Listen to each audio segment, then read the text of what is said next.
Antes de mais nada, lá está, começando por aí, tenho de dizer que não vou cumprir o que está aqui no título.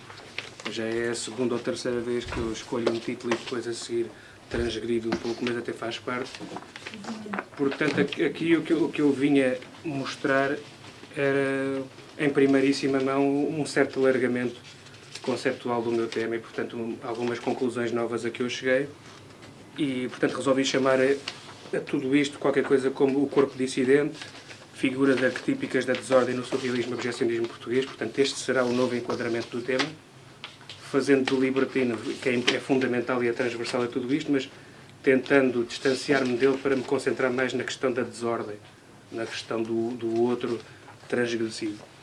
E, portanto, acho que, antes de mais nada, agradeço não só ao Cipião e ao Claypool, como também às conversas que tenho tido com a Sofia, com a Beatriz, também as últimas duas apresentações aqui no Cipião que me ajudaram a desenvolver um trabalho e, por exemplo, vou copiar em certo sentido o modelo da Castiano, trazer aqui problemas, etc. Como tem aí na vossa... E vou tentar fazer isto tudo de memória porque não tive tempo de trabalhar isto devidamente e por aqui uns negritos que me tinham dado jeito, etc. Mas acho que não será completamente mau. Portanto, antes de mais nada, tem aí o libertino-se, que era o tópico inicial. Entretanto, tendo em conta a necessidade de explicar o que é que este conceito é, mas ao mesmo tempo de perceber o que é que ele depois faz no surrealismo e objecionismo português. Portanto, por um lado, era preciso explicar por que motivo começar no século XVIII ou XVII e não antes. Portanto, tentar mostrar o que é que distinguiria libertino de boémio, de vasso ou qualquer outro nome com o qual ele teria sido designado antes.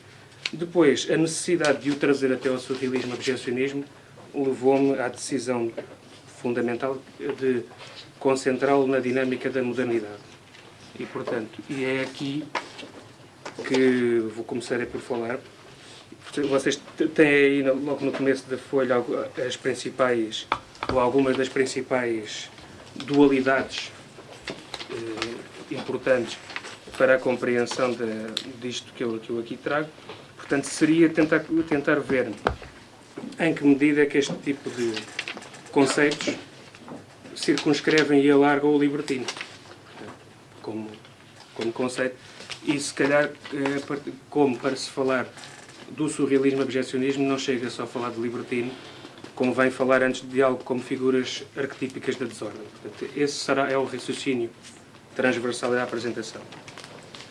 Antes de mais nada, depois aí tem 9 livros diferentes, ou textos diferentes, sobre a questão justamente da modernidade e daquilo a que se chamará a tradição de ruptura, em que eu fui vendo alguns aspectos importantes para esta definição e o que existe de comum a estas perspectivas e a outras é a concepção de modernidade como uma nova tradição. Portanto, uma nova tradição, um novo espaço intelectual e civilizacional que implica a ruptura quase total com um outro modelo, a instituição de um novo modelo e depois um paradigma de grandes dispersões, grandes diversidades que obrigam a uma série de perspectivas diferentes dentro da mesma tradição.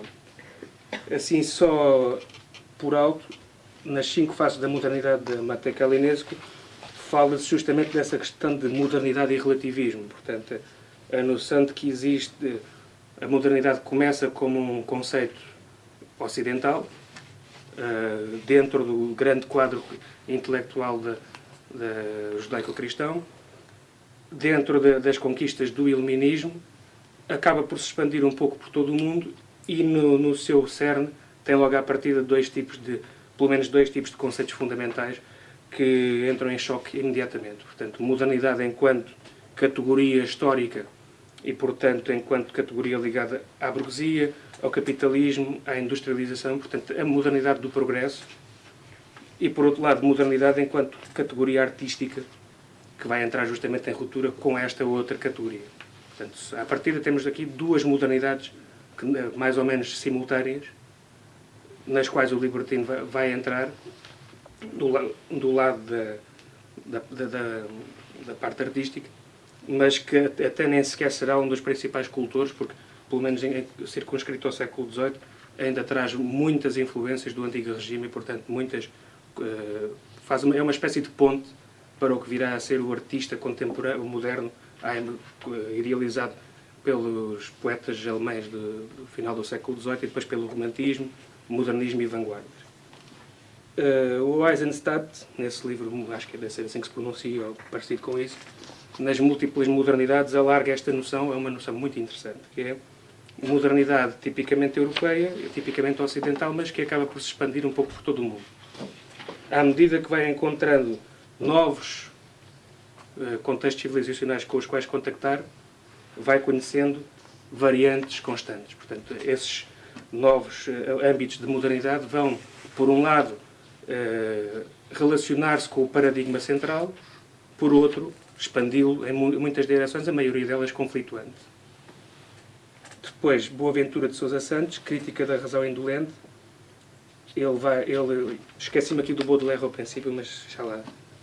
Crítica da Razão Indolente, Boaventura de Sousa Santos, é um dos melhores destes que eu li, em que ele vai considerar que a modernidade assenta em dois paradigmas principais, dois pilares, o da regulação e o da emancipação. Depois define para cada um deles princípios, e o que é mais curioso é que todos esses princípios assentam todos eles numa lógica de obrigatoriedade, de regulação. Portanto, princípio do Estado implica a obediência ao Estado, princípio do mercado implica a noção de um mercado comum no qual todos participam e que tem de ser do interesse geral. Portanto, e mesmo do lado do pilar da emancipação, essa emancipação tem de ser sempre regulada por um determinado tipo de razão iluminista, um determinado tipo de instrumentos cognitivos controladores. E, portanto, estes dois pilares, na interação um com o outro, já vão dar problemas.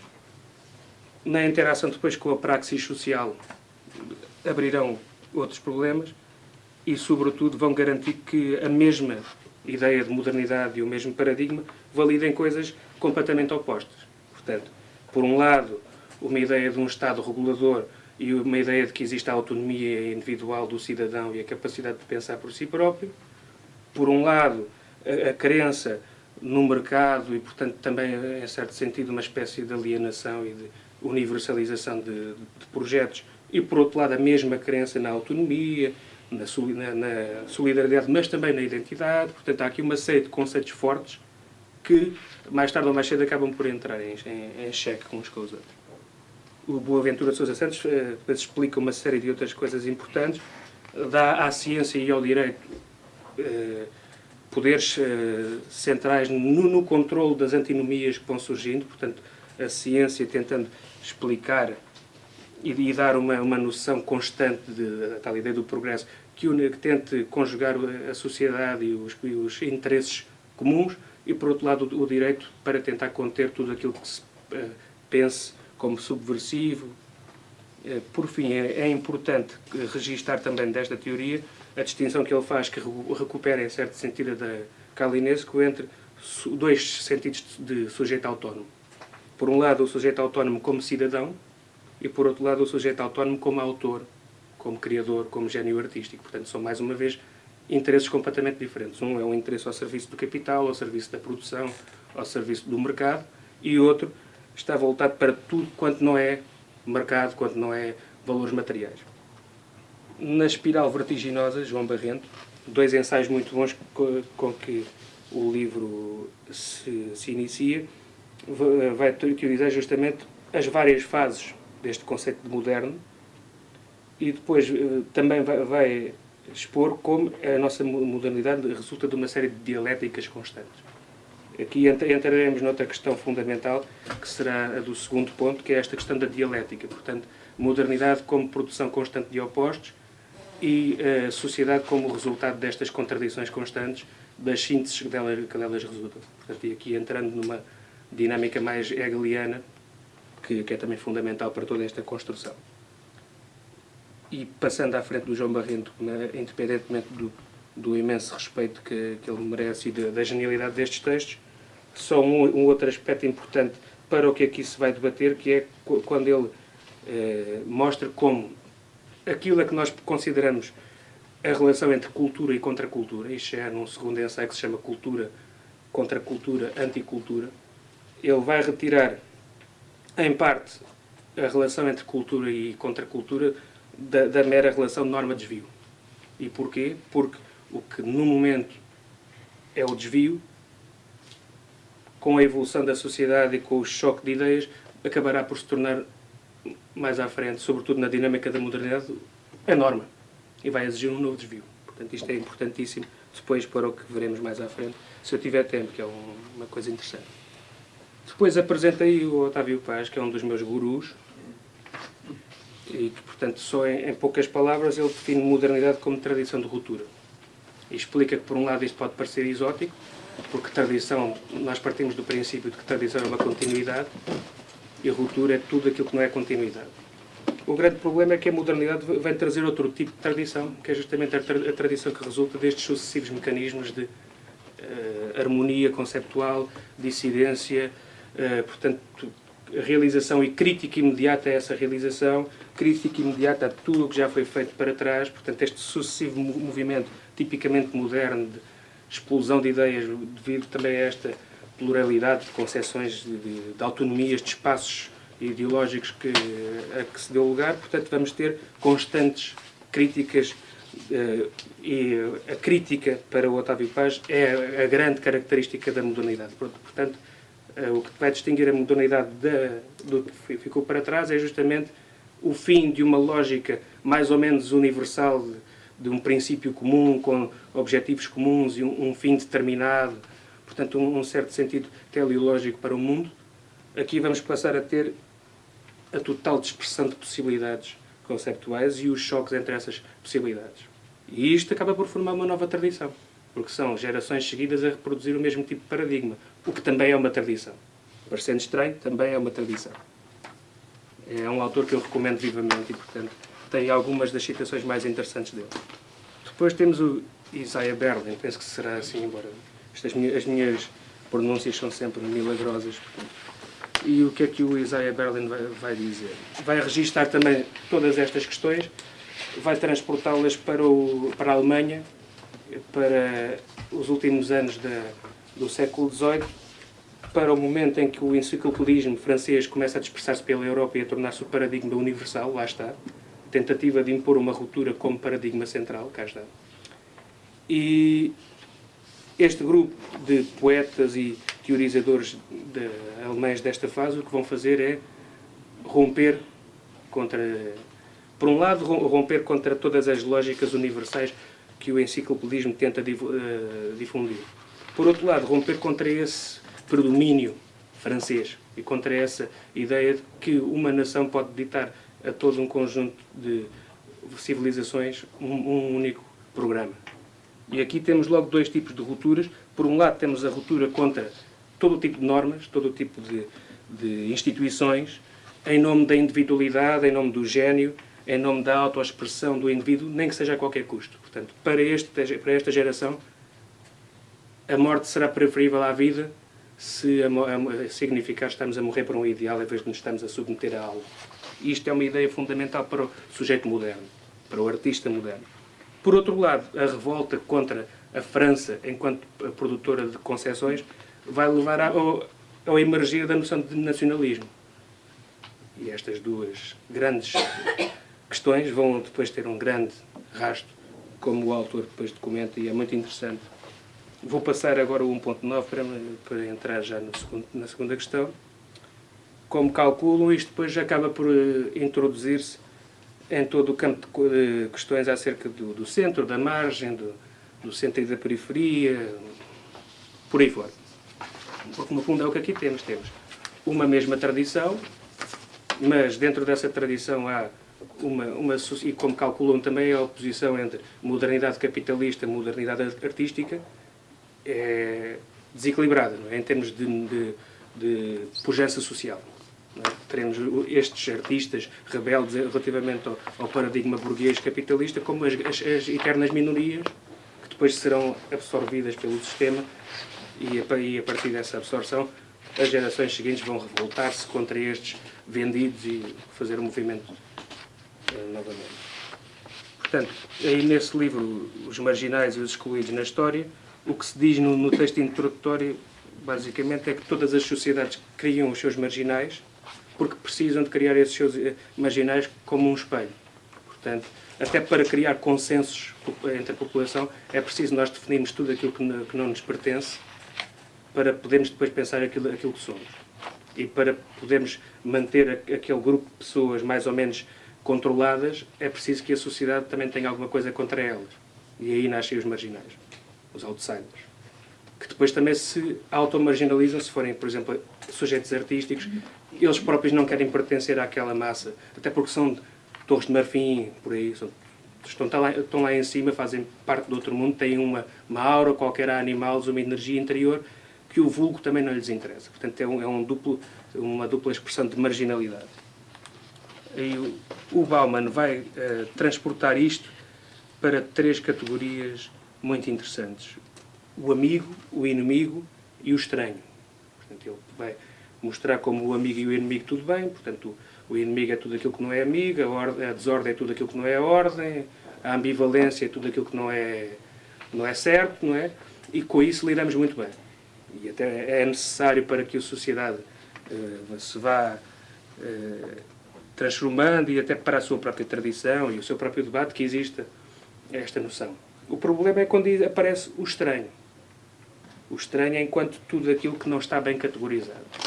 Anda ali, não é carne nem é peixe, nós nunca sabemos muito bem o que é que podemos contar, e o mundo, que numa lógica amiga e inimiga até estava organizado e inteligível, a partir do momento em que emerge o estranho, começa a ser complicado.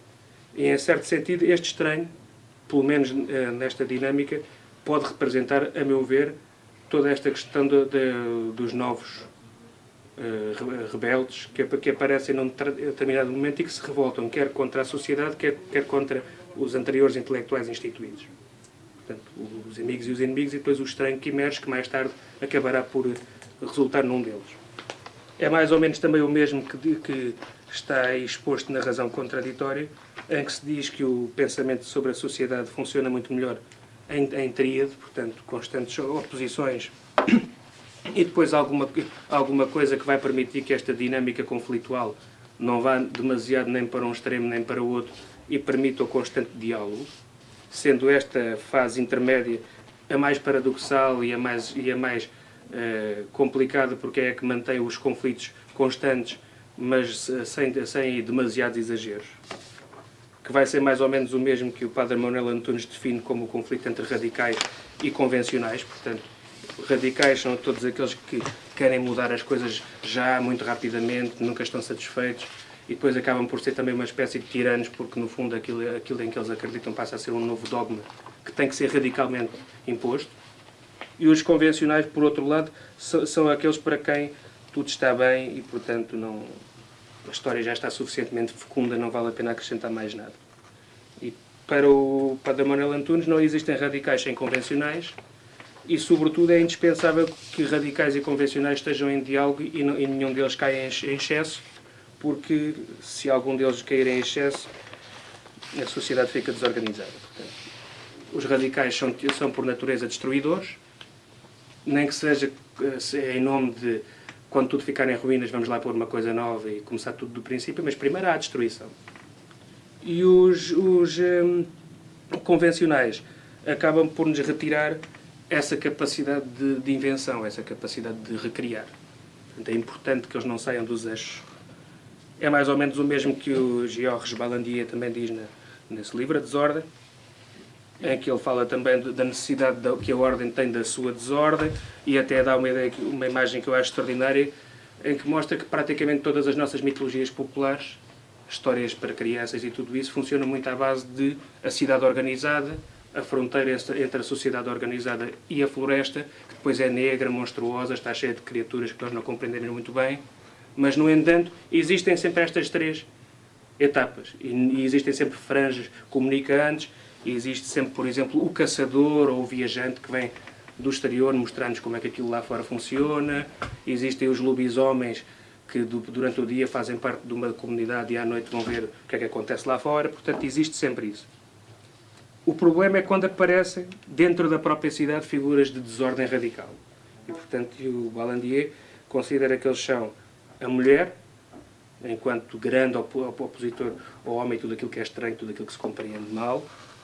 O jovem, portanto, a nova geração que se revolta contra o pai, portanto, o complexo de Édipo no seu melhor. O estrangeiro / o escravo, portanto, tudo aquilo que faz parte da nossa sociedade, mas ao mesmo tempo é híbrido, faz parte de outra comunidade, tem outra tradição e sobretudo, muitas vezes foi trazido ali devido à guerra e ao conflito. Portanto, existe sempre essa noção. E, por fim, o feiticeiro, que pode assumir várias formas. Portanto, ele aqui está a falar muito à base de análises antropológicas a comunidades primitivas e ao imaginário dessas comunidades, mas depois mostra como este feiticeiro também, em certo sentido, vai estar próximo de tudo, por exemplo, todo o pensamento da Inquisição em relação à feitiçaria e depois também em relação a esta marginalidade moderna. Porque o feiticeiro é tudo aquilo que detém uma série de poderes complicados de controlar, que no fundo podem facilmente romper com tudo e que são sempre muito instáveis e nunca se sabe para que lado é que podem virar. São sempre o outro super poderoso, mas muito ameaçador. E, portanto, questões de cânon, aqui para responder à excelente apresentação da Fernanda, tem só o texto do Fokima, em que ele vai dizer que a questão do cânon é muito complicada porque depende de uma série de instituições, nomeadamente escritores que já estão instituídos e vão dizer o que é que se deve ler, escolas que precisam que lhes indiquem o que é que deve ser lido e, portanto, determinado tipo de coisas já não vão para a escola, portanto, ou porque são tabu, ou porque são complicadas, ou porque ainda não foram estudadas o suficiente, não podem ir para a escola. Portanto, o cânon vai excluir uma série de coisas. Depois, o mercado. O que é que as pessoas gostam de ler, o que é que não gostam de ler. A crítica. É muito bom a crítica poder ter uma matriz a partir da qual possa trabalhar, porque senão isto seria uma desordem. O problema é que ele depois questiona o cânon, nomeadamente o sentido de existir um cânon num mundo onde tudo é plural, e, portanto, onde se calhar o que interessa a uma comunidade, a outra comunidade já não interessa, o que interessa a uma escola, a outra escola já não interessará, e, portanto, um cânon central para aqui. E depois um cânon central que depende de escritores já, e de instituições, se calhar também não. E um cânon que, se vamos pensar cânon como composição de valores a transmitir, será que um cânon resultará, uma vez que estão sempre a acontecer mudanças, transformações? Não é uma coisa demasiado arbitrária e flutuante? Que é o mesmo que depois aí poderão ler aí esses bons excertos do Fernando de Venâncio e da Maria Alzira Seixas, em que eles falam um pouco.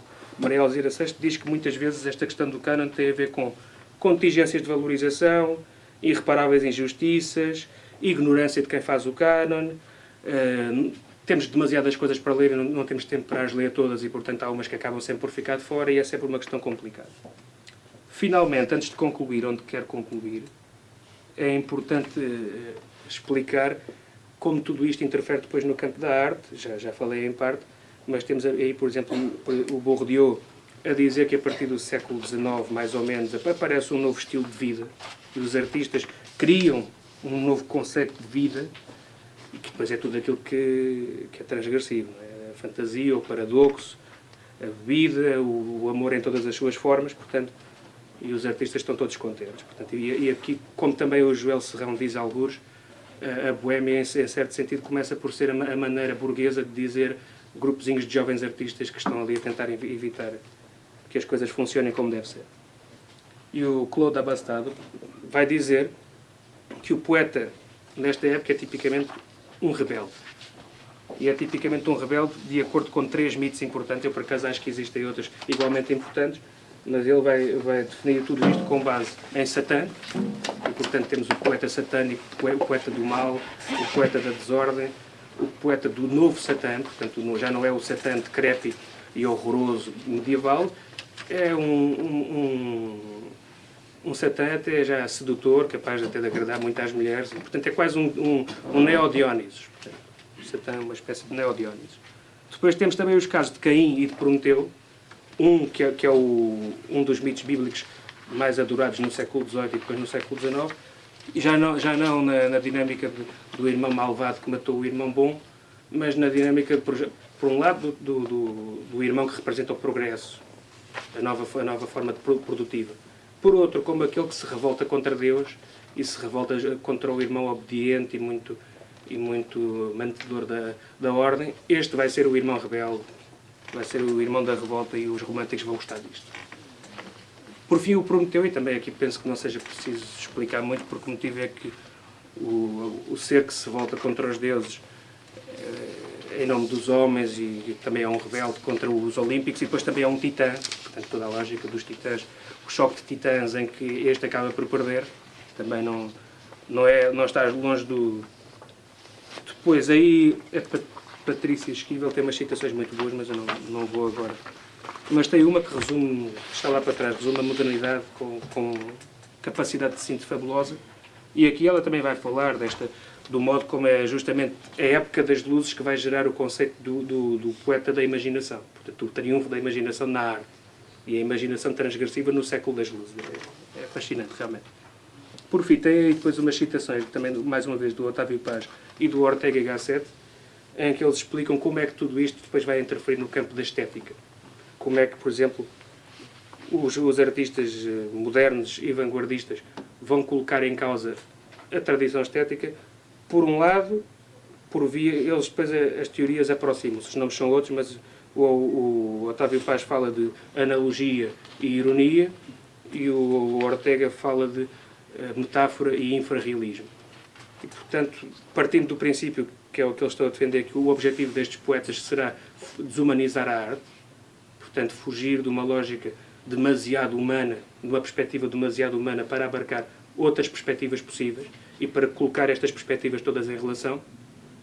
Um dos procedimentos é justamente a analogia, a metáfora, portanto, relacionar opostos e produzir, a partir da relação de opostos, imagens supra-reais. Portanto, e daí depois o surrealismo todo, com as emanações do inconsciente. Por outro lado, a ironia / o infrarrealismo permitem-nos detectar no próprio real tudo aquilo que está desconforme no real. Portanto, no caso da ironia, serve para detectar tudo aquilo que é excepcional, tudo aquilo que é irregular, tudo aquilo que merece ser troçado no próprio real. No caso do infrarrealismo, é tão só... Bom, nós estamos habituados a achar que isto é o importante e isto é o pouco importante. Então, e se invertermos tudo e fizermos uma história toda como se fôssemos uma mosca e estivéssemos a ver o mundo da perspectiva da mosca? Por exemplo, ver as coisas abjetas como se essas é que fossem as verdadeiramente importantes. E estamos a desumanizar, porque o ser humano não faz isto sem sair do real. Estamos no real na mesma. É outro real. Um é supra porque está acima e outro é infra porque vai buscar as pequenas poluiçõezinhas. Para concluir, e provavelmente não terei tempo de ler isto, mas estão aí, por um lado, uma definição. Isto aqui é um bocadinho marginal, porque esta definição que aqui está é da Infopédia. Portanto, é assim um bocadinho pouco académico, mas eu achei que ela estava tão boa, acho que é extraordinário, não é? O objecionismo fundamenta todos os comportamentos e atitudes que se afastam do sistema de valores sociais e morais convencional. Droga, incesto, crimes, suicídio. E, portanto, é mais ou menos aquilo que temos estado a falar. Portanto, e, neste aspecto, o objecionismo, enquanto versão portuguesa do surrealismo, seria uma espécie de última continuação de toda esta dinâmica moderna de rupturas sucessivas. Seria a última ruptura, a ruptura em relação ao próprio surrealismo, a ruptura depois em relação até a uma própria possibilidade de existir um grupo abjecionista. Portanto, os abjecionistas propõem-se, cada um por si, dar a resposta à pergunta o que pode fazer um homem quando o ar é um vómito e nós seres abjetos. Portanto, cada um deles depois terá uma maneira de responder. Todas elas pressupõem-se rebeldes, revolucionárias, transgressivas, marginais, mas nenhuma delas a sobrepor-se às outras. Portanto, é a super-ruptura que depois impede uma dinâmica de grupo. E o que é que esses dois textos que aí estão representam? Por um lado, este do Luís Pacheco é fantástico, o que é um escritor maldito, em que ele vai explicar toda a dinâmica de construção dos escritores malditos face à sociedade e vai mostrar como o maldito é sempre todo aquele que, por uma ética própria, por uma consciência própria, vai estar contra o poder constituído e, portanto, esse poder constituído primeiro vai olhá-lo de lado, depois, quando ele está assim quase a morrer, até ele vai começar a achar alguma graça. Quando ele já morreu, de repente toda a gente até gostava dele e ele já não é um maldito, é um malogrado. e depois com o tempo até o Malegrado vai acabar por ser absorvido e tornar-se o cânon, portanto não há problema nenhum. E quase que o Pacheco estava a ver em versão póstuma a sua própria morte e o seu próprio destino, embora ele seja daqueles malditos, muito malditos, que depois, apesar de tudo, é difícil enquadrar e andar ali flutuante. Nessa entrevista do Pedro Homem, isso mesmo para concluir, ele vai mostrar o que é que o objecionismo tem de diferente do surrealismo. E vai dizer que o objecionismo está contra todo o tipo de concepções sociais dualistas. Portanto, e voltamos outra vez ao Bauman e por aí. Portanto, o Pedro Homem o que faz é dizer, o Breton diz, sim senhor, há um ponto em que o alto e o baixo, o profundo e o não profundo, e todas as coisas, num certo ponto vão encontrar-se e vão formar a supra-realidade. Mas isto não está certo, porque nesse ponto onde tudo, de repente, tudo converge, vamos ter uma outra força de cisão que vai originar uma nova necessidade de conflito e depois de ruptura. Portanto, é a aplicação absoluta das três fases hegelianas. Portanto, o objecionismo, neste aspecto, será a eterna impossibilidade de uma organização. Portanto, será a revolta absoluta e constante. E se calhar por isso é que também nunca levou a lado nenhum, a não ser estas coisas fantásticas e estas concepções fantásticas. E ele dá como exemplo desta questão. Bom, o Breton diz que as prisões são horrorosas porque liberdade cordona. Os que defendem as prisões dizem que as prisões são ótimas porque permitem que os outros continuem a ser livres.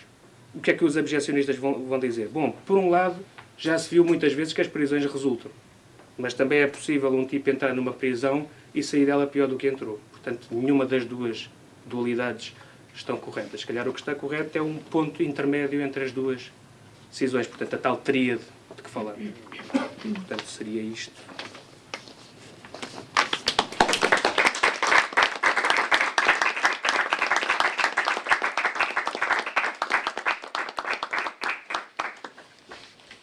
Pronto, posto isto, muito obrigada, Rui.